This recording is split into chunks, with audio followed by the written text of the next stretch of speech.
Ашигт малмлын газраас өнгөрсөн сарын 26-наас эхлэн хайгуулын тусгай зөвшөөрөл хүсэгчдэд өргөдлийн дугаарыг цахимаар олгож эхэлсэн.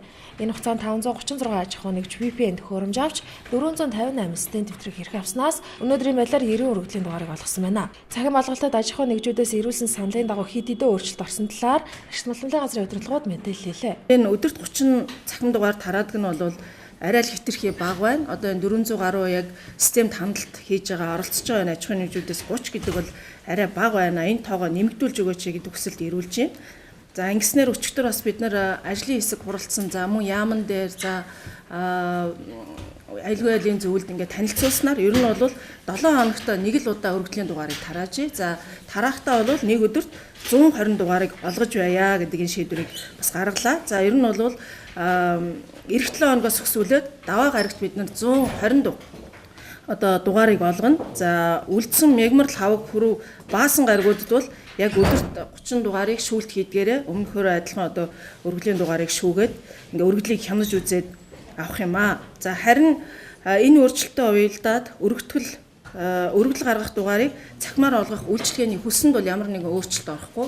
За ер нь бол бид нар өмнө 7 хоног гэж анх эхэлж тогтоосон байсныг бол 2-7 хоног болгож бол бид нар хууль зүйн сайдыг бүртгүүлэхээр саналаа явуулсан байгаа. За тэгэхээр энэ маань бол 2-7 хоногийн 500 мянган төгрөг хിവэрэ байх нь байна. 2 сар нь бол 2 сая төгрөг хിവэрэ байна. Муу аймагсан планшетын кодыг сонгож оруулахад хүндрэлтэй байна. Цаг алдаж байна гэсэн хүсэлтийг харгалзан үзэж кодыг шууд шивж оруулдаг болгосон байна. Цахимаар өргөдлийн дугаар олох системийн хэвийн аюулгүй үйл ажиллагааг хангахуйтай систем хөгжүүлэх шатнаас эхлэн тагнуул ерөнхий газрын кибер аюулгүй байдлын газраас хяналт тавин ажиллаж байгаа гэдгийг мөн тус газрын удирдлагууд онцлсан юм аа. За хайгуулын цохол шүүрэл хүссэн 71 өргөдлийг хүлээн авч 600 шилт хийж үзсэн. За ингээд бол 47 өргөдөл гаргасан талбайд хайгуулын цохол шүүрэл олгох боломжтой гэдэг энэ эхний 600 шүлтээр гарсан байгаа. За үүнийг бол аймгийн засаг даргын саналыг авахар шилжүүлээд байна.